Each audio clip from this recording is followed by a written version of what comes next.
Good morning students. पिछले term पे हम लोगों ने रजिस्टर ओनली, कैपेसिटेंस ओनली और इंडक्टेंस ओनली सर्किट के बारे में पढ़ा। वहाँ हमने देखा कि कैसे उसमें वोल्टेज और करंट के बीच में क्या रिलेशन होता है, फेज का रिलेशन देखा। अब हम लोग यहाँ पर एक कंपैरेटिव स्टडी करते हैं एक साथ तीनों को। वहाँ तो आपने पढ़ ही लिया, एक बार हम यहाँ देखते हैं। देखो सब में एक ही ईएमएफ दिया गया, एसी ईएमएफ सब में, variable EMF E equal to E naught sine omega t, यही इसमें भी है, यही इसमें भी है। इसमें करंट बना I equal to I naught sine omega t, जहाँ आई नॉट की value E naught by R है, सेम फेज में है दोनों। इसमें जब हमको मिला था, फार्मूला आप डिराइव कर चुके हैं, I equal to I naught sine omega T plus pi by two, जहाँ आई नॉट की वैल्यू क्या है, E naught by one by omega C. 1 by omega c behaves as capacitive reactance, it opposes. दूसरी बात कि यही इसमें opposing factor है, अब इसके बारे में अभी बाद में चर्चा करते हैं। यहाँ पर देखो जब इंडक्टर में है तो इंडक्टर में omega T minus pi by to है, तो ये इसके फेज से पाई बाई टू डिग्री पीछे है। इसमें वोल्टेज के फेज से पाई बाई टू डिग्री आगे है। मैंने बताया था कैपेसिटर से सी से, कैपेसिटर सी से करंट, कैपेसिटर में करंट आगे, और अगर कैपेसिटर में करंट आगे तो इंडक्टर में वोल्टेज आगे, और इसमें दोनों साथ साथ। तो ये आपको यहाँ दिख भी रहा है। अब इनके वेव डायग्राम, फेजर डायग्राम हम लोग बना लेते हैं और समझ लेते हैं कि इसको हम कैसे डिफाइन करेंगे ग्राफिकली। देखो अगर हम वेव डायग्राम बनाएं, सबसे पहले हम वेव डायग्राम बनाते हैं। वेव नेचर है इसका, तो देखो अगर ये ईएमएफ है तो इसी में करंट भी ऐसे हो जाएगा। अब देखो ये ई है, ये आई है। अब आई हमेशा ई से कम होगा क्योंकि I equal to E divided by R. दोनों सेम फेज में है, एक साथ घटेंगे एक साथ बढ़ेंगे। यहाँ पर इस वैल्यू को हम क्या कहेंगे, इस वैल्यू को कहेंगे ई नॉट, इस वैल्यू को कहेंगे आई नॉट। ये हो। अब हम बात करते हैं इसके वेव डायग्राम को बनाते हैं। इसके वेव डायग्राम को जब आप बनाएंगे तो देखो ई को तो हम वैसे ही बनाएंगे, ई जैसे उसमें था वैसे ही इसमें भी बना लें। देखो सब में ई एक जैसा ही बनेगा, इसमें भी ई वैसे ही बनेगा।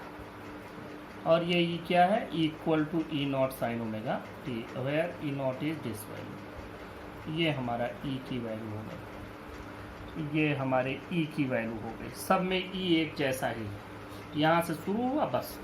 अब देखो यहाँ पर क्या है, कैपेसिटर में, कैपेसिटर में करंट आगे चल रहा है, होगा तो करंट इससे कम ही तो, लेकिन वो आगे चल रहा है। आगे चल रहा है मतलब हम कहाँ से शुरू करें, जब तक यह जीरो पर था तब तक यह पाई बाई टू डिग्री आगे चला गया।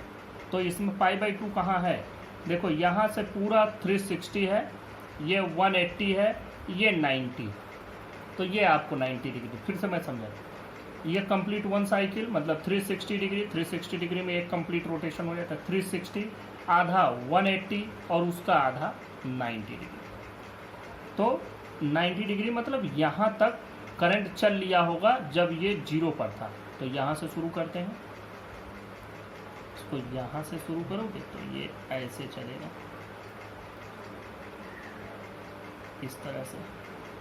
अब ये यहाँ से ये 90 डिग्री के फेज डिफरेंस पर ऐसे चलता चला जाएगा, ये 90 के फेज डिफरेंस पर चलेगा। अब चलो इसमें देखते हैं, इसमें क्या है, ये करंट को बनाया हमने, ये यहाँ पर ये वोल्टेज है, ये यहीं तक बना, एक साइकिल इसकी यहीं कंप्लीट हो जाती है। This is I. ये न समझना कि यहाँ आई नीचे बना रहे हो, वहाँ वो ई ऊपर, कहीं बनाओ किसी को भी। अब देखो यहाँ पर क्या है, यहाँ पर करंट 90 डिग्री पीछे है। 90 डिग्री पीछे वाला कैसे बनाएंगे भाई, 90 डिग्री पीछे का मतलब है कि जब यह जीरो पर था उस समय ये जीरो पर भी नहीं था, जीरो से 90 डिग्री पीछे, मतलब ये यहाँ था कहीं इस जगह पर। तो इस जगह से ये चलना शुरू करेगा तो हम पीछे से इसको लेके चलते हैं और आगे बढ़ते हैं। ये आप इसको आगे बढ़ाएंगे, इस तरह से चलता है। तो इस तरह से 90 का फेज डिफरेंस इसमें क्या है, ये पीछे चल रहा है, ये आगे चल रहा है। इसमें आई ये है, ये इसकी आई नॉट की वैल्यू हो गई, ये इसमें ई नॉट की वैल्यू हो गई, इसमें भी ये आई नॉट की वैल्यू हो जाएगी। तो इस तरह से हम देखते हैं कि ये इनके वेव का डायग्राम है। इसको वेव डायग्राम बोलते हैं, आप लिख भी सकते हैं दिस इज वेव डायग्राम।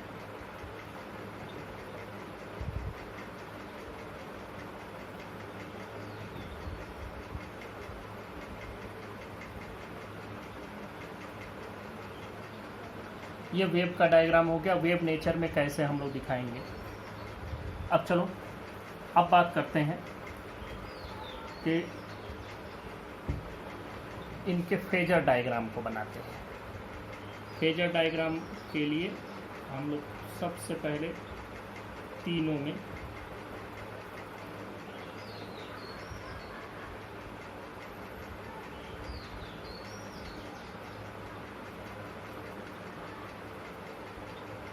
पहले ई को बनाते हैं। देखो इसमें हमने ये बनाया ई नॉट, ये वैल्यू होती ई की, ये इसमें बनाया। इसमें भी इसको बना देते हैं ई नॉट, और ये इसकी इंस्टेंटेनियस वैल्यू हो गई ई। ये एंगल क्या है, ओमेगा टी, इधर से इधर, यहाँ भी वही एंगल ई नॉट, इसमें भी वही, ये ई नॉट है, और यहाँ से जो इसकी वैल्यू आई वो इंस्टेंटेनियस वैल्यू ये ओमेगा टी पर है। अब देखिए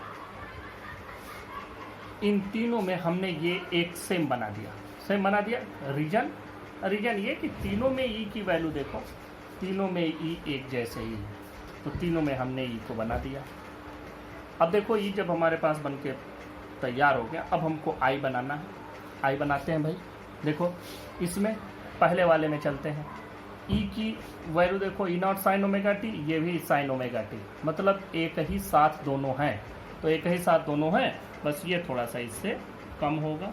तो ये हो गया आपका, यहाँ आई नॉट बना दीजिए, यहाँ आई बन जाएगा। ये डायग्राम बन गया आपका। अब दूसरे पर चलते हैं। दूसरे पर चलो, यहाँ पर देखो, यहाँ पर क्या है भाई, यहाँ पर मामला थोड़ा सा अलग है। इंडक्टर वाले सर्किट में देखो ई तो ओमेगा टी है, लेकिन आई पाई बाई 2 आगे है। तो अगर हम इधर से चल रहे हैं यहाँ से, तो यहाँ से इससे पाई बाई 2 आगे, मतलब इस पर 90 डिग्री का एंगल बना देते हैं ऐसे, और यहाँ कहीं होगा आई नॉट। तो इसका एंगल अगर हम यहाँ से बनाएंगे तो यह हो गया 90 डिग्री, ये बना दीजिए सीधा आई नॉट। देख के आपको समझ में आ जाएगा omega T plus pi by 2। इसमें आते हैं थर्ड केस में।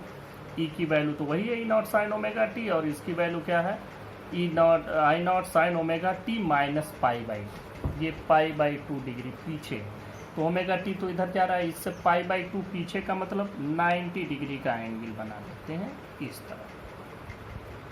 यहाँ बन जाएगा आपका आई नॉट। अब देखो यहाँ आई की वैल्यू कहाँ आएगी, यहाँ भी ये एंगल आपको बना देना है 90 डिग्री। यहाँ पर देखो ये वैल्यू यहाँ चलेगी। तो इस तरीके से ये इनके फेजर डायग्राम।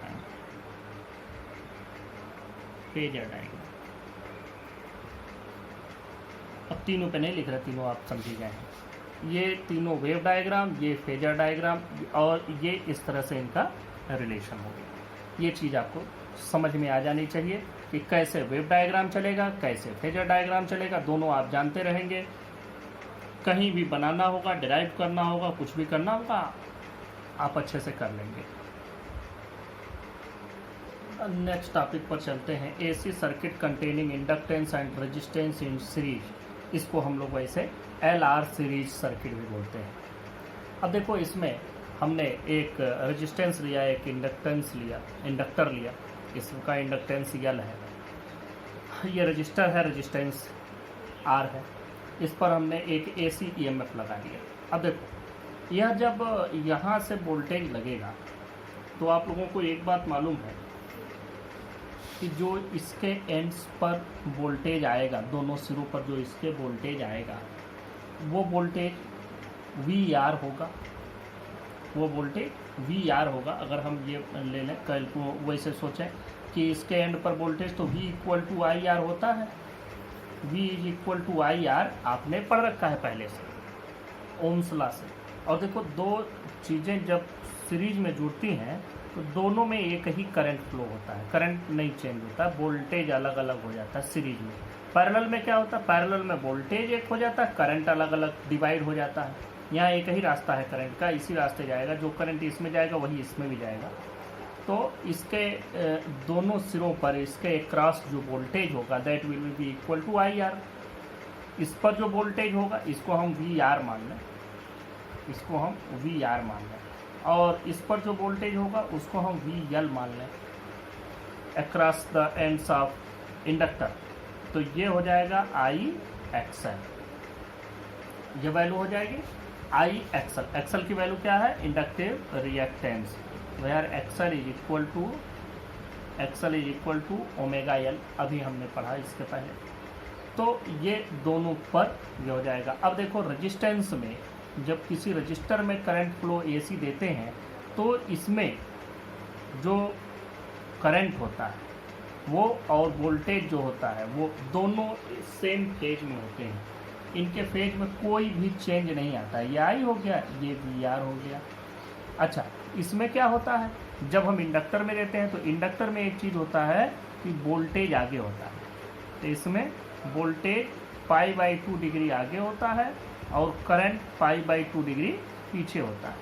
तो मान लो कि अगर हम इस पर करंट मानते हैं, इस जगह अगर हम करंट माने तो जो VL की वैल्यू होगी वो ऐसे हो जाएगी, यहाँ VL हो जाएगा। अब VL का मतलब कि ये voltage at the ends of inductor. तो ये दोनों तो सेम फेज में होंगे, एक साथ घटेंगे, एक साथ बढ़ेंगे, लेकिन इसमें वोल्टेज 90 डिग्री आगे और ये 90 डिग्री पीछे। तो ये इन दोनों में हो जाएगा। अब हम लोग इसमें वोल्टेज और करंट का रिलेशन यहाँ भी बनाते हैं। यहाँ आपको समझना होगा कि इसमें तो वोल्टेज और करंट एक साथ चल रहा है, इसमें वोल्टेज आगे चल रहा है, तो इसका जहाँ वोल्टेज होगा इसका तो करंट तो दोनों में एक ही जा रहा है, तो करंट तो एक ही बना लिया हमने। मान लो करंट एक ही हमने बना लिया, ये हमने करंट इसमें बनाया और इसी में हमने वोल्टेज भी बना लिया। अब चलो मान लो कि इसी में थोड़ा सा करंट बना दो, ये करंट हो गया और ये वोल्टेज हो गया, ये रेजिस्टेंस वाला वोल्टेज हो गया और ये करंट हो गया। अब करंट तो जो इसमें है वही इसमें भी है, लेकिन एक बात है कि जो इसका वोल्टेज है इंडक्टर का वह इस करंट से 90 डिग्री आगे है, और चूंकि रेजिस्टेंस वाला वोल्टेज करंट की डायरेक्शन में ही है, तो इसका मतलब इसका वोल्टेज इंडक्टर का इससे 90 डिग्री पर यहाँ कहीं होगा, ये इंडक्टर का वोल्टेज। अब अगर हम इन दोनों का रिजल्टेंट निकालें तो इन दोनों को अगर वेक्टर से आप जोड़ें तो इसके पैरेलल लाइन ड्रा करो, इसके पैरेलल लाइन ड्रा करो, और ये इस जगह पर काट रहे हैं, तो इसका मतलब कि ये यहाँ पर ये टोटल हो गया, तो ये रिजल्टेंट हो गया। रिजल्टेंट का मतलब ये E = E0 sin omega t हो गया। यही कुछ इसमें गया है, कुछ इसमें बटा है, दोनों ही साइड में ये बट गया, इसमें बट गया, कुछ इसमें बट गया।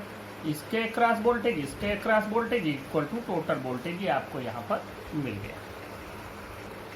अब यहाँ से हम लोग लिख सकते हैं from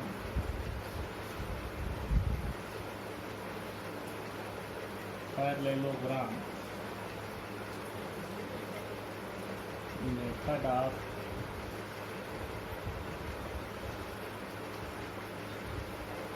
parallelogram method of vector addition, E is equal to E square, देखो ये ई हो गया, ये वी आर हो गया, ये वी एल हो गया, इसको हम यहाँ मान सकते हैं।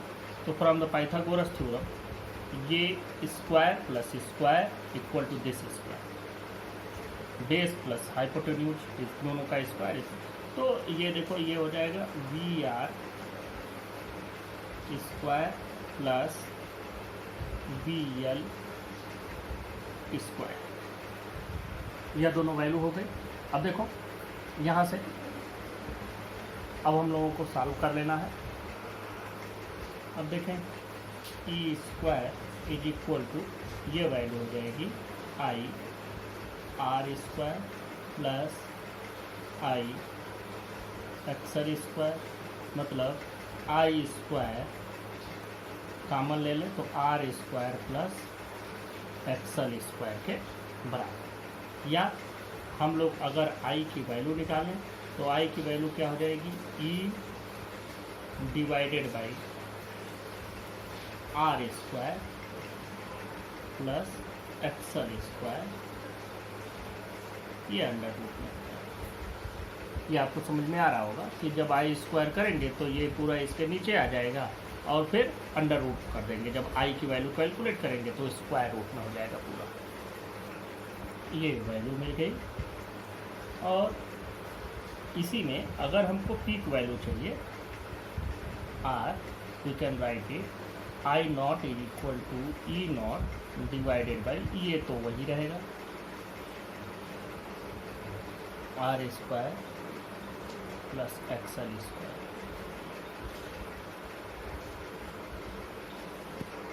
अब आप लोगों ने एक फार्मूला पढ़ा होगा ओम्स लॉ से कि V इक्वल टू होता है आई आर, तो I की वैल्यू क्या होती है V बाई आर।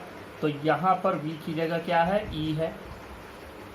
अब जो इसके डिनोमिनेटर में है it behaves as effective resistance, तो हम लोग इसको कहते हैं, इस अफेक्टिव रेजिस्टेंस को कहा जाता है इम्पीडेंस। ठीक है, root R square plus XL square is Z is equal to effective resistance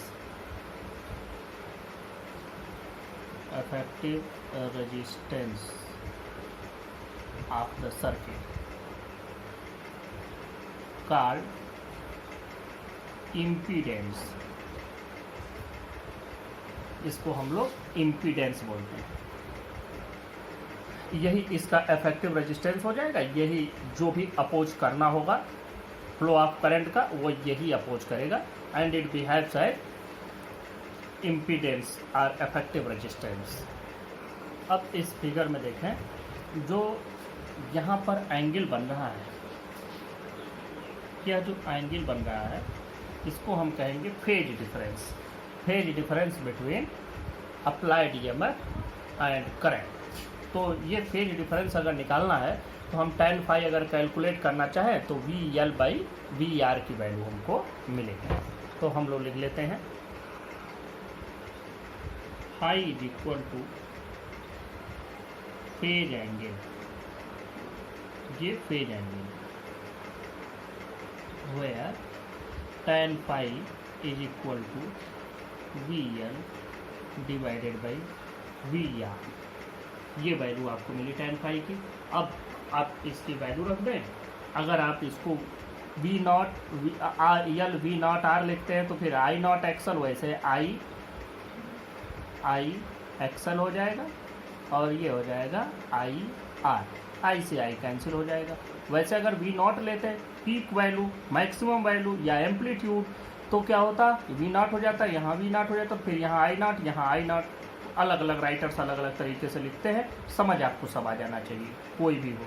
ऐसा नहीं एक राइटर से दूसरे की पढ़े तो परेशान हो जाए, अरे वहाँ तो सिंपल आई था, यहाँ तो आई नॉट है, बोथ आर सेम। अगर यहाँ वी नॉट लिखेंगे तो यहाँ आई नॉट लिखेंगे, यहाँ वी लिखा है तो यहाँ आई लिखेंगे। तो अब बात करते हैं आई से आई कैंसिल, ये क्या बचेगा X L divided by R, this is the phase difference. और ये फेज डिफरेंस एक्सएल की वैल्यू क्या होती है ओमेगा एल बाई आर। तो यहाँ से हम लोग एक फार्मूला भी पा गए, tan phi is equal to omega L by R. इस फार्मूले को भी घेर दें, ये भी इम्पोर्टेंट फार्मूला है। अब इसी से फेजर डायग्राम भी ड्रा कर लेते हैं। फेजर डायग्राम अगर हम ड्रा करें, देखो बहुत आसानी से आप ड्रा कर लेंगे, सिर्फ आपको समझ के चलना है। ये पहले तो हम ई बना लें, जैसे सभी फेजर डायग्राम में बनाते रहे। ये हमने ई बना लिया, लिख देंगे अभी। ये ई ओमेगा टी एंगल पर बना। अब देखो ई से 5 डिग्री पीछे, यहाँ से देखो ई से 5 डिग्री पीछे आपका करंट है और वोल्टेज अक्रॉस रजिस्टर। तो यहाँ से 5 डिग्री पीछे बना लेते हैं, यहाँ से 5 डिग्री पीछे चले जाओ और वोल्टेज और रेजिस्टेंस बना लो। ये हो गया मान लो।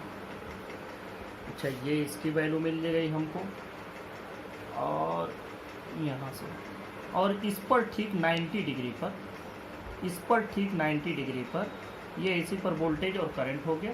और इसी के 90 डिग्री पर हमको मिल जाएगा, इसके 90 डिग्री पर, मतलब ये वी आर के 90 डिग्री पर, वी आर के 90 डिग्री पर वी एल है। तो अब हमको यहाँ से ये वी एल भी बन जाएगा, ये इससे 90 डिग्री पर, इससे 90 डिग्री पर बना लो, ये वी एल बन जाएगा। अब देखो ये ऐसा हम बनाते हैं कि इससे इसका जो सम है, ये वेक्टर सम दोनों का आ जाए, इस तरह से हम इसको ड्रा करते हैं पैरेललोग्राम मेथड से, ये इनका सम हो जाए। तो अब देखो इसको लिख देना ई, ये वी आर, ये आई, और ये वी एल, ये इनके बीच का एंगल फाई, और यहाँ से ई का जो पूरा एंगल है, यह एंगल बन रहा है ओमेगा टी, और ये एंगल जो बना, ये एंगल आपको मिला, देखो ओमेगा टी में से फाई घट जाएगा, ओमेगा टी माइनस फाई। तो I can be written as, I can be written as I naught sine, इससे 5 डिग्री पीछे, मतलब ओमेगा टी माइनस, थोड़ा सा इधर लिखते हैं, I is equal to I naught sine omega T minus five. ये आपका करंट हो गया इसमें। This is instantaneous value of current in L R circuit, L R series circuit. AC circuit containing capacitance and resistance in series, इसको CR series circuit बोलते हैं। देखो यहाँ से हमने AC EMF दिया equal to E0 sine omega T. इस पर जो वोल्टेज आया अक्रॉस द कैपेसिटर वो VC, across the register VR, और ये इन दोनों के जोड़ के बराबर। अब आपको कैलकुलेट करनी है इनकी वैल्यू। देखो पहली बात, करंट एक ही जा रहा है, जो करंट इसमें वही करंट इसमें, इसमें तो कोई कंफ्यूजन नहीं। लेकिन इसमें जिस फेज में करंट है उसी जगह पर वोल्टेज भी है, वोल्टेज और करंट सेम फेज में है। लेकिन इसका जो करंट है वह करंट आगे चल रहा है वोल्टेज से। इसका मतलब कि जो इसमें वोल्टेज है वह करंट से पीछे है। तो मान लेते हैं कि इसमें अगर यह है करंट और इसी में अगर हम वोल्टेज भी बना दें तो ये है VR, तो इसमें कैसे बनेगा? इसमें देखो, इसमें क्या मैंने बताया, यहाँ करंट आगे है, वोल्टेज पीछे है। तो करंट तो यहाँ पर I ऐसे बन गया, लेकिन वोल्टेज पीछे है। वैसे आगे होता तो इधर की ओर बनाते, तो यहाँ पर VC इधर है। तो अब अगर हम इनके बीच में इनको ड्रा करें तो कैसे बनेगा? देखो ये बन गया VR, ये आपका VR बन गया, हम इसको लिख भी दें सिर्फ VR। अब देखो इसी लाइन पर I भी होगा, लेकिन जो वोल्टेज अक्रॉस कैपेसिटर होगा वो इससे 90 डिग्री पीछे यहाँ होगा। ये हमने बना दिया VC। अब देखो इन दोनों का रिजल्टेंट जो होगा वो होगा दिस अप्लाइड EMF। रिजल्टेंट कैसे पाएंगे? दोनों को जोड़ देंगे with the help of parallelogram method. Parallelogram method में क्या करते हैं, एक ही पॉइंट से दोनों वेक्टर ड्रा करते हैं। पहले वाले या किसी एक वेक्टर के अलोंग चले जाओ एंड पॉइंट पर और दूसरे वेक्टर के अलोंग पैरेलल लाइन ड्रा करो, फिर इसके एंड पॉइंट से इसके पैरेलल लाइन ड्रा करो। दोनों जिस जगह पर इंटरसेक्ट करते हैं, connect the line point of intersection with the initial point. ये वैल्यू मिल गई। अब यहां से यह आपको क्या बताएगा, इट रिप्रेजेंट ई,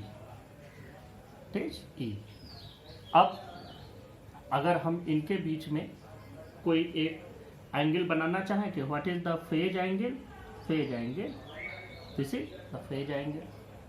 अब कैसे हमको मिलेगा यहाँ पर, with the help of parallelogram method. मैं पूरा नहीं लिख रहा, आप लोग समझ लेंगे।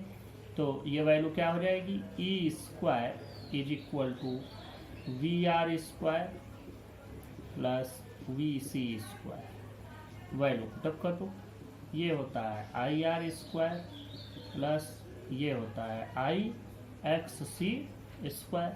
यहाँ से आप I स्क्वायर कॉमन ले सकते हैं, क्या बचेगा R square plus XC square. ये स्क्वायर की वैल्यू हो गई। I स्क्वायर की वैल्यू आपको मिलेगी E square divided by R square plus XC square, and we can write I is equal to E divided by root R square plus XC square.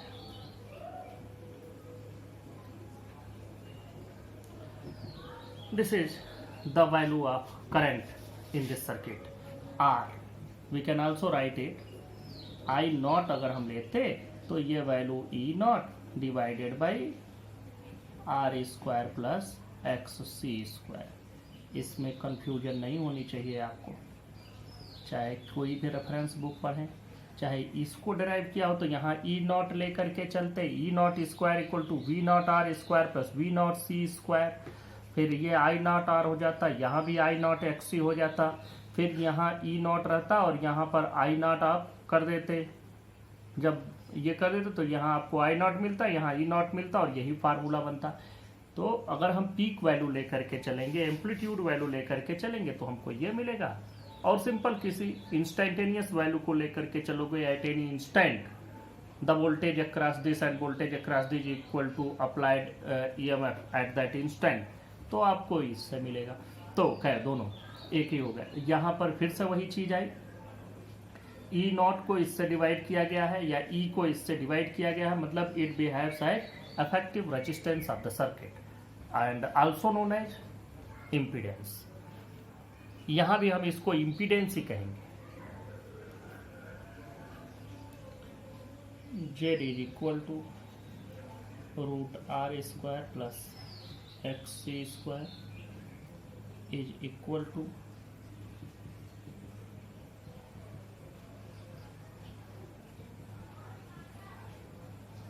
effective resistance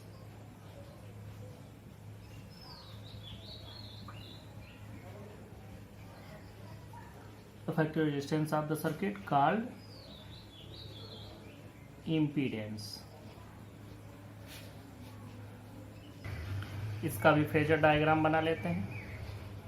phasor diagram बनाना आसान भी है। देखो सबसे पहले हमको क्या बनाना है, सबसे पहले हमको इसमें वैल्यू बनानी है, जिधर करंट है और वोल्टेज है वो बना देते हैं, मतलब रजिस्टर वाला। तो ये वैल्यू आपकी बन गई, मान लो कि this is VR and this is I, ये इसकी वैल्यू हो गई। अब देखो अगली बात आती है कि इससे 90 डिग्री पीछे, इस करंट से 90 डिग्री पीछे होगा वोल्टेज अक्रॉस कैपेसिटर, तो उसको हम यहाँ बना लेते हैं। ये हमने बना लिया VC। अब इन दोनों का जो रिजल्टेंट होगा, रिजल्टेंट दोनों का हम कैसे पाएंगे, इधर से ऐसे बनाते हैं, इधर से ऐसे बनाते हैं, the point of intersection will be connected from the initial point and it will be the resultant.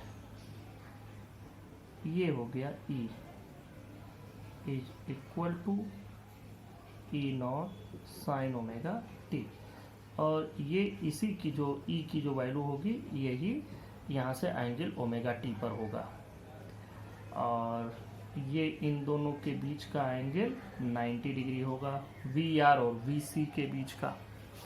तो यहाँ से अगर आप देखेंगे कि VR से इसका जो एंगल है वो क्या है, तो ये एक एंगल बनाता है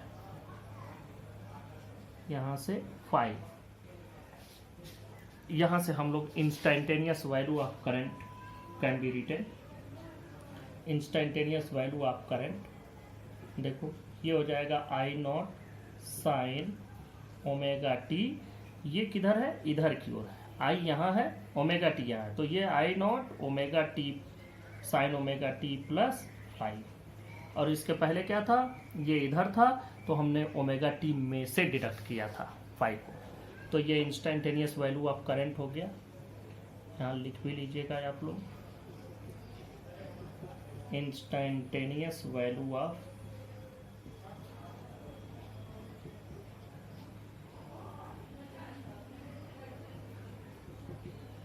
ये वैल्यू आई आपकी।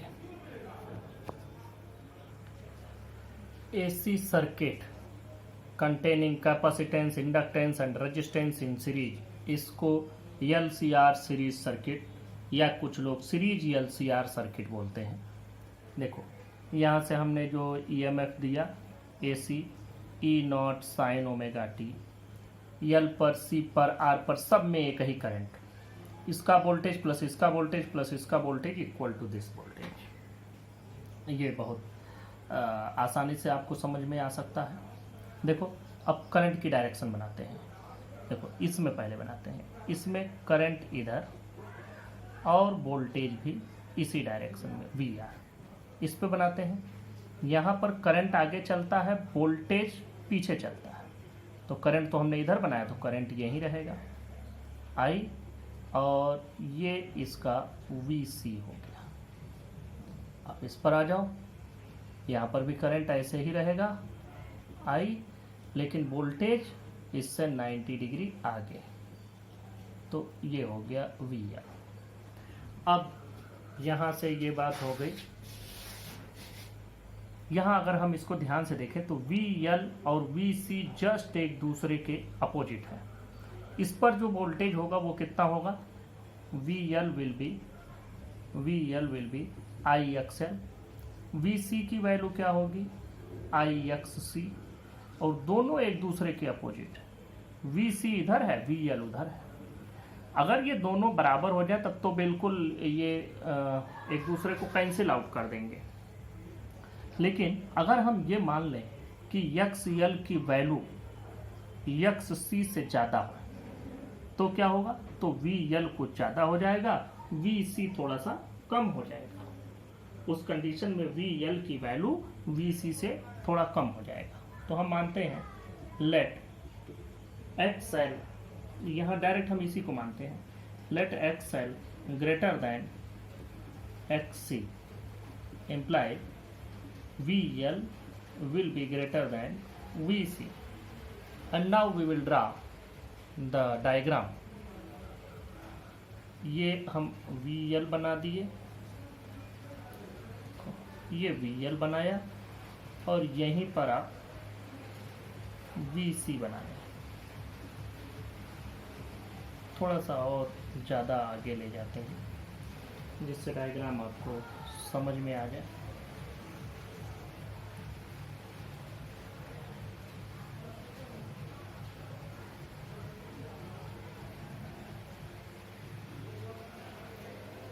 इसको बनाते हैं VL, इसको बनाते हैं VC, और देखो ये दोनों का डिफरेंस जो आएगा वो होगा, इस पर बना देते हैं ये VR। अब देखो यहाँ इन दोनों का डिफरेंस कहीं आएगा, मान लेते हैं कि ये इतना है इतने में से हमको ये इतना डिडक्ट करना है, तो ये इतना डिडक्ट कर दो इतने में से, तो आपको क्या बचेगा, ये लगभग यहाँ पर पहुँचेंगे हम। तो ये वैल्यू जो मिली, ये वैल्यू मिली हमारे पास VL माइनस VC के बराबर। ये VL कंफ्यूज ना होना भाई आप लोग देख करके, ये मेरी हैंड राइटिंग उतनी बढ़िया नहीं है, मैं इसको फिर से लिख देता हूँ। This is VL minus VC, ये वैल्यू हो गई। अब इन दोनों का आपको रिजल्टेंट निकाल देना है, और इन्हीं दोनों का जो रिजल्टेंट होगा वही इसकी वैल्यू हो जाएगी। तो रिजल्टेंट निकालने के लिए इसके पैरेलल लाइन यहाँ से, इसके पैरेलल लाइन, इसके पैरेलल लाइन यहाँ से, दोनों यहाँ पर इंटरसेक्ट किए, पॉइंट ऑफ इंटरसेक्शन को मिला दो। This is E and E is equal to E naught sine omega t. अब ध्यान से देखो हमको इसमें क्या क्या कैसे कैसे बनाना। पहले तो I इसी पर है, तो I इससे है, तो इससे ये एंगल भी 90 डिग्री, और इसी से ये एंगल भी 90 डिग्री। ये 90 डिग्री पीछे है, ये 90 डिग्री आगे है, और ये दोनों का डिफरेंस है। अब हमको यहाँ पर करना क्या है, हमको फिर से वही फार्मूला अप्लाई करना है, the law of parallelogram addition of vector addition, parallelogram method of vector addition. तो अब उसको लगाओगे तो तुमको E की वैल्यू यहाँ से मिलेगी। E की वैल्यू हो जाएगी E square is equal to, देखो यहाँ से VR का स्क्वायर, VR स्क्वायर, और प्लस ये जो परपेंडिकुलर होगा ये VL माइनस VC के बराबर, VL minus VC whole square. अब इसको अलग कर देते हैं जिससे पता चलता रहे कि दिस इज फिगर। ये इसको तो हम इरेज ही कर दें। तो अब हम लोग क्या करते हैं, यहाँ से दिस इज फिगर। अब देखो वैल्यू आप पुटअप करें, हम लोग यहाँ E square is equal to V को क्या लिखेंगे, IR प्लस ये हो जाएगा IXL minus IXC whole square. I तीनों में है, तो E square is equal to I square, और बचेगा क्या, R square plus XL minus XC whole square. अब यहाँ से I की वैल्यू अगर हम कैलकुलेट करें तो मिलेगा E divided by under root R square plus XL minus XC whole square. This is the value of instantaneous current in the circuit having LCR series. अब देखो R, it can also be written as I naught is equal to E naught divided by under root R square plus XL minus XC whole square।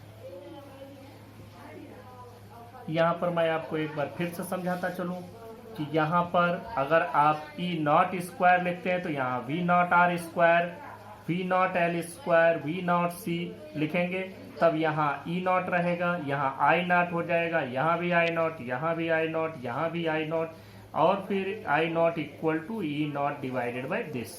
तो हम लोग दोनों पा सकते हैं, अलग अलग राइटर्स अलग अलग बुक्स में, आप डिफरेंट टाइप्स की बुक्स भी पढ़ते हैं, तो फिर कोई कंफ्यूजन नहीं रहना चाहिए, ये यही होता है। तो अब हम लोग बात करते हैं कि इसके फेजर डायग्राम की। पहले इसको आप लोग जान लें, Z is equal to root R square plus XL minus XC whole square is equal to, जैसे सब में था, effective resistance of the circuit called impedance,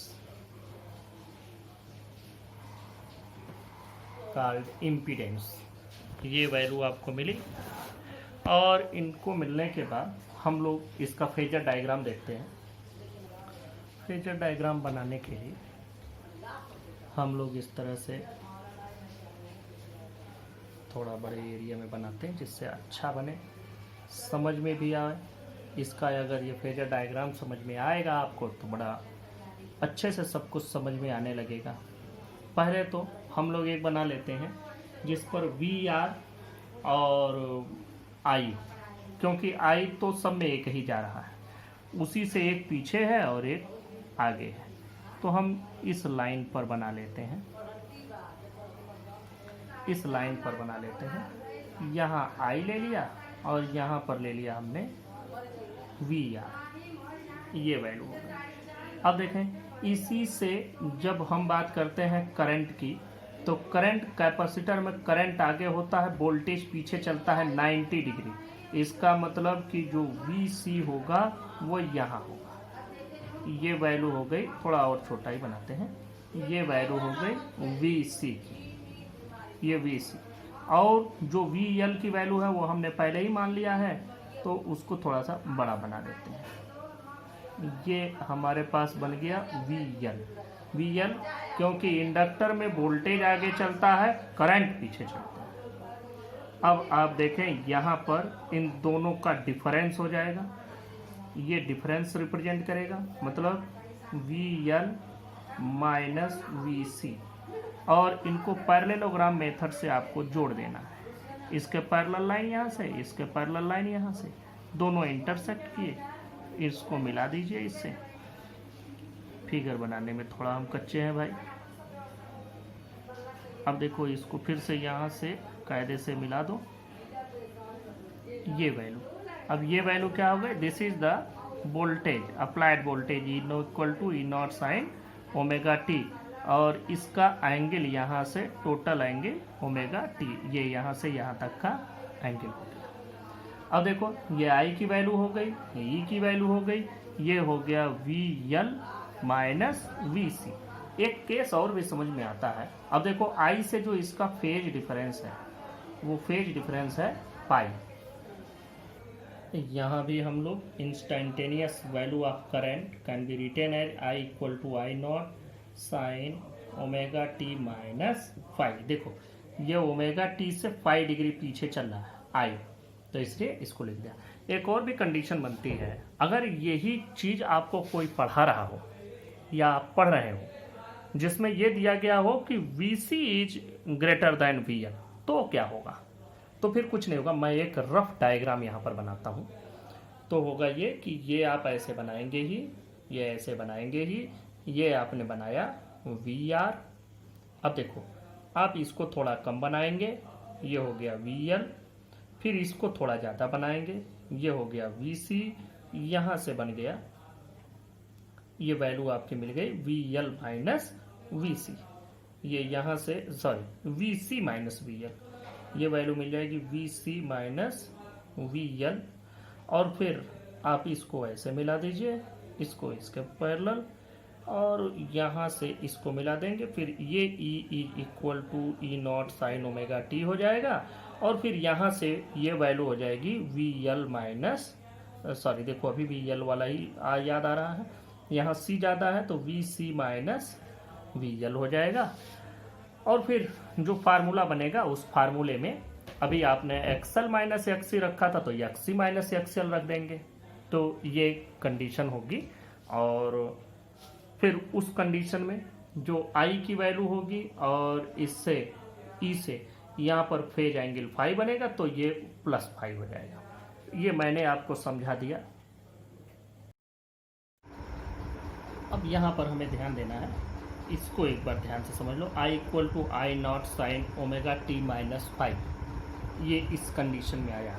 ये कंडीशन कब की है? जब V L is greater than V C है या X L is greater than X C है, तो हम इसमें लिख सकते हैं when V L is greater than V C, ये इस कंडीशन में है। Or X L is greater than X C भी लिख सकते हैं। और उसके बाद अब हमको एक चीज़ और भी इसमें समझनी है कि यही अगर अभी मैंने आपको फिगर बना के समझाया भी था, तो अगर यही X C greater than X L हो जाए या V C greater than V L हो जाए तो ये चेंज हो जाएगा। क्या हो जाएगा? तब I naught sine omega T minus plus five when V L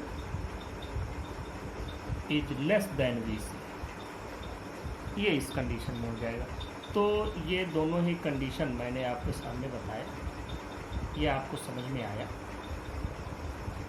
अब इसके बाद जो हमारे पास बचता है वो बचता है एक तीसरा कंडीशन कि when X L will be equal to X C. उसको जानने के पहले हम लोग एक और चीज़ पढ़ते हैं, उसको देखिए। मान लीजिए यहाँ पर जो हमने ट्रायंगल बनाया था, इस ट्रायंगल को आप देखें, यहाँ है वी एल माइनस वी सी, यहाँ है वी आर और इस पर है ई।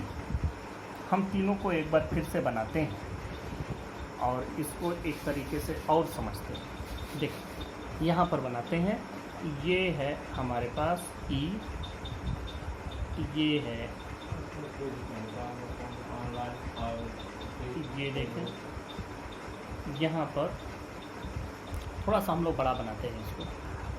अब यहाँ पर देखें, यहाँ पर हमको मिला है वैल्यू ई, हम इस पर ई पाए हैं, इस पर हमको मिला है वी एल माइनस वी सी और इस पर हमको मिला है वी आर। अब हम तीनों को किसी एक क्वांटिटी, और वो एक क्वांटिटी है करंट, तीनों को करंट से डिवाइड करते हैं। चलो अब हम लोग पहले इसी को डिवाइड करते हैं, ई बाई आई। जब हमने इसको करंट से डिवाइड किया तो पूरे सर्किट का जो ईएमएफ लगाया गया है, total EMF divided by current, तो V equal to I R, फार्मूले से from Ohm's law V by I equal to R. मतलब ये क्या हो गया, पूरे सर्किट का, पूरे एसी सर्किट, पूरे LCR सर्किट का रेजिस्टेंस, जिसको हमने इम्पीडेंस नाम दिया है, तो ये तो हो गया इम्पीडेंस Z, ये हो गया इम्पीडेंस Z। अब आ जाए बात करते हैं वी आर बाई आई कर दें, तो यहाँ से हमको क्या मिल जाएगा, यहाँ से हमको रेजिस्टेंस मिल जाएगा। वी एल बाई आई करोगे तो क्या मिलेगा, एक्स एल, और वी सी बाई आई करेंगे तो क्या मिलेगा, एक्स सी। तो इसको हम डायरेक्ट लिख देते हैं एक्स एल माइनस एक्स सी। यह आपको टोटल ट्रायंगल मिला। इस ट्रायंगल का कोई नाम दे दो, जैसे मान लो हमने नाम दे दिया ए बी सी। अब यह ट्रायंगल ए बी सी यह पूरा इम्पीडेंस को डिफाइन कर रहा है। यहाँ से Z is equal to under root R square plus XL minus X C का होल स्क्वायर। अब आप देख सकते हैं कि यही फार्मूला हमने यहाँ बनाया भी है जेड का, Z is equal to R square plus root R square plus XL minus X C. तो यहाँ से इसका मतलब कि ये फार्मूला पाइथागोरस थ्योरम को अगर हम इस पर अप्लाई करें तो हमें यहाँ से भी मिल सकता है। तो हम लोग लिखेंगे triangle A B C, triangle A B C is called impedance triangle. Triangle A B C is called impedance triangle. अब देखें यह जो ट्रायंगल बन रहा है, इस ट्रायंगल में ये जो वी आर से एंगल बना, इसी एंगल को हम लोग फाई लेते हैं। और अभी हमने जो ट्रायंगल बनाया जिसको हमने इम्पीडेंस ट्रायंगल कहा, मैं एक बार फिर से आपके सामने वो बना देता हूँ। इम्पीडेंस ट्रायंगल, यहाँ पर जेड है, Z is equal to E by I. यहाँ पर वी आर है, वी आर का मतलब यहाँ पर आपका आर है, आर का मतलब हो गया V R divided by I. और यहाँ पर X L minus X C है और इनके बीच में जो एंगल है वो भी फाई है, ABC। वही जो ऊपर वाला ट्राइंगल है, सेम वही ट्राइंगल हमने बताया है, इसी ट्राइंगल को बनाया है। तो फर्क यही है कि इसमें सबको हमने करंट से I से डिवाइड कर दिया। अब जरा सा इसमें एक बात समझो, इसमें हम केस 1 की बात करते हैं। केस 1 में हम लोग ये देखते हैं, केस 1 की बात करते हैं, if XL greater than XC, it represent VL greater than VC, and it means कि यहाँ हमको ये पता चलता है कि वोल्टेज या EMF is ahead of current in phase. हम लिख सकते हैं EMF is ahead of EMF is ahead of current in EMF is ahead of current by phase angle, by phase angle phi। ये आपको यहाँ मिला।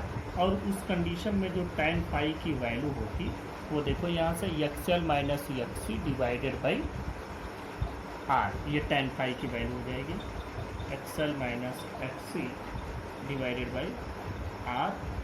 या आप लोग ऐसे भी लिख सकते हैं, अगर हम इसका cos phi लें तो cos phi की value R divided by Z, simple. And in this case the circuit is called inductive circuit, क्योंकि यहाँ इंडक्टर वाले का वोल्टेज ज़्यादा है। This LCR circuit is called inductive। अब इस केस में I की जो वैल्यू होगी वो आपको पता है, I0 sine omega T minus पाई। अभी हमने उसको देखा था और ये प्रॉपर तरीके से लिख लें। अब केस 2 ले लेते हैं। Case 2, if XC is greater than XL implies VC is greater than VL। और इसका मतलब क्या हो जाएगा कि current is ahead of EMF। इसका मतलब current is ahead of EMF by phase angle phi, by phase angle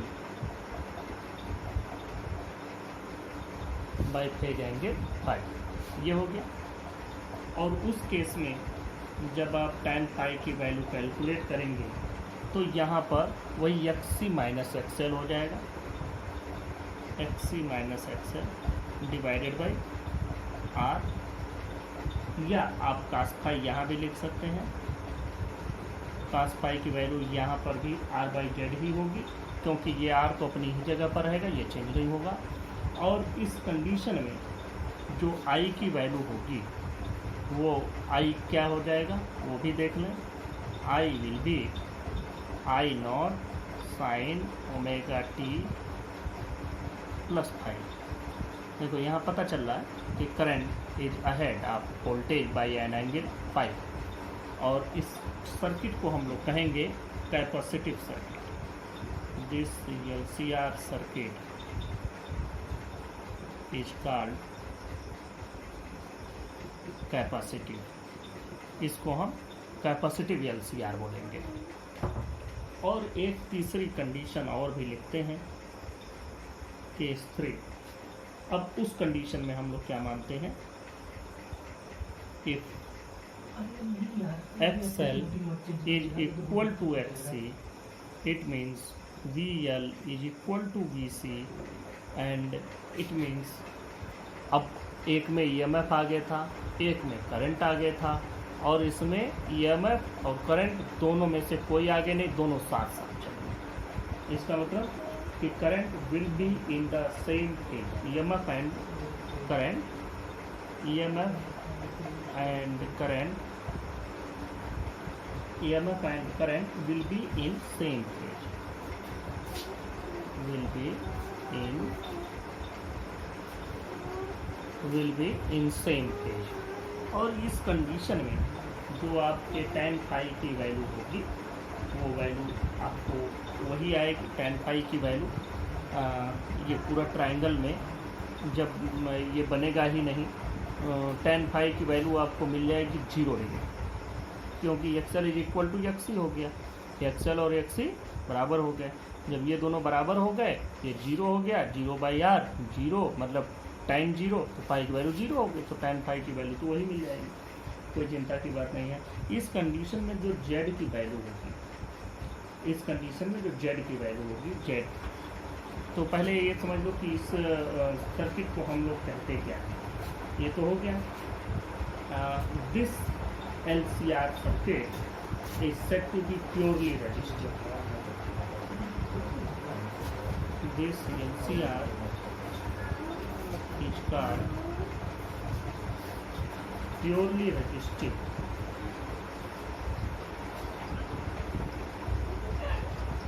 This LCR is called purely resistive। और इस कंडीशन में यहाँ पर जो आपको Z की वैल्यू मिलेगी, इस कंडीशन में Z impedance will be √R² plus, देखो XL माइनस XC का होल स्क्वायर मतलब वो तो 0 हो गया, XL XC बराबर हो गया, तो Z की वैल्यू क्या हो गई, R के इक्वल हो गई। इस केस में जो LCR सर्किट होता है, सीरीज LCR सर्किट जो इस कंडीशन में होता है, उसको हम कहते हैं कि ये रेजोनेंस की कंडीशन है।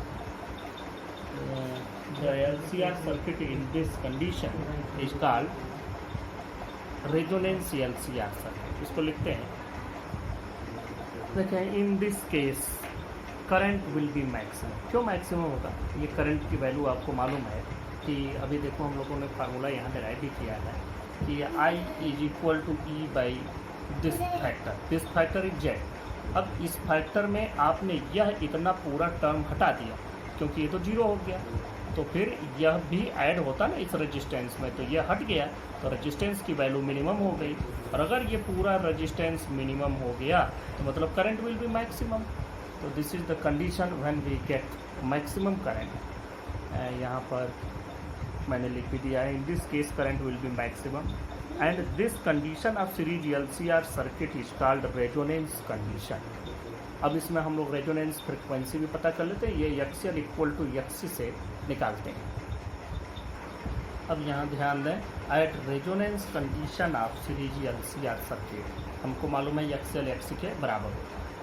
XL की वैल्यू जरा सा हम रखते हैं, XL की वैल्यू हम लोग रखते हैं ω/L और XC की वैल्यू रखते हैं 1/ωc। अब देखो यहाँ से इधर मल्टीप्लाई करो तो ये ω² इज इक्वल टू हो जाएगा 1/LC। यहाँ से omega can be written as 1/√LC। और एक बात आप लोग जानते हैं कि ओमेगा इज इक्वल टू 2πν या 2πf होता है। तो देखो therefore 2πf is equal to 1/√LC और इसका मतलब होता है f is equal to 1/2π√LC। This is the frequency at which resonance is obtained or at which current is maximum in a series LCR circuit, and this frequency is called natural or resonant frequency of the series LCR circuit। इसको भी लिखते हैं, the frequency at which current amplitude I0 attains a peak value is called natural or resonant frequency denoted by FR of LCR circuit। इसको FR लिख देते हैं 2πfr। ये resonant frequency है इसलिए FR से रिप्रेजेंट करते हैं। अब यहाँ से एक चीज़ और भी देखें कि जो आपको I0 की वैल्यू मिल रही है, I0 is equal to E0 divided by R। ये है एट रेजोनेंस। एट रेजोनेंस हमको ये कंडीशन मिल रही है। अब अगर हम एक ग्राफ प्लॉट करते हैं ओमेगा, और क्योंकि ओमेगा के ही वैल्यू से डिपेंड कर रहा है, ओमेगा पर ही, ओमेगा की वैल्यू अगर 1/√LC हो जाती है तो हमको ये मिलता है रेजोनेंस। अब रेजोनेंस भी हमको मिलेगा तो इस पर, लेकिन अगर आर की वैल्यू कम है तो आई नॉट ज़्यादा होगा, आर की वैल्यू ज़्यादा है तो आई नॉट कम होगा। तो ये आई नॉट, और इसमें एक ग्राफ प्लॉट करते हैं। ये देखें, ये वैल्यू हमने ले ली ओमेगा की, और इस पर हम ड्रा करते हैं आई नॉट, तो हमको मिलता है कि कुछ एक, अगर हम आर की वैल्यू कम लिए हैं तो आर की वैल्यू आर की वैल्यू अगर ज़्यादा है तो ये ऐसे मिलता है, इस तरह का रेजोनेंस मिलता है। अगर आर की वैल्यू थोड़ी मीडियम रेंज में हम लेते हैं तो ये रेजोनेंस इस तरह से मिलता है। और अगर आर की वैल्यू हमने बहुत कम ली है तो उस कंडीशन में आपको मालूम है आर कम होगा तो आई नॉट बहुत ज़्यादा होगा, और उस दौरान ये जो शार्पनेस है, इस रेजोनेंस की जो शार्पनेस आती है ये बहुत ज़्यादा शार्प हो जाती है। तो ये वैल्यू आपको मिलती है। अब आप देखें ये कब है, जब आर हाई है, हाई आर। ये कब है, लो आर, रेजिस्टेंस कम। और ये क्या है, मीडियम में है, मतलब इसको हम मॉडरेट आर ले सकते हैं, मॉडरेट रेजिस्टेंस। तो इस पर मिला। और इसमें एक चीज़ होती है क्वालिटी फैक्टर। क्वालिटी फैक्टर क्या होता है, यहाँ पर ओमेगा की वैल्यू ओमेगा आर के इक्वल है, इससे ओमेगा की वैल्यू ओमेगा आर के इक्वल है। अब देखो यहाँ से एक रेजोनेंस फैक्टर होता है जिससे हम पता करते हैं कि ये कितना शार्प है, उसी को क्वालिटी फैक्टर या रेजोनेंस फैक्टर कहते हैं। ये आप लोग देख लें, क्वालिटी फैक्टर या रेजोनेंस फैक्टर, ये क्या होती है, रेजोनेंट फ्रिक्वेंसी है, रेजोनेंट फ्रिक्वेंसी, और जो हमको उसके आसपास की दोनों फ्रिक्वेंसी मिलती है, इसे रेजोनेंट फ्रिक्वेंसी और इसके अगल बगल की कोई दो फ्रिक्वेंसी ले लूँ, इसके जो, इसको हम बैंडविड्थ कहते हैं, इसी के रेशियो को हम लोग करते हैं, जैसे divided by omega R by omega 2 minus omega 1। This is called quality factor, this is called quality factor. क्यों ये क्वालिटी फैक्टर,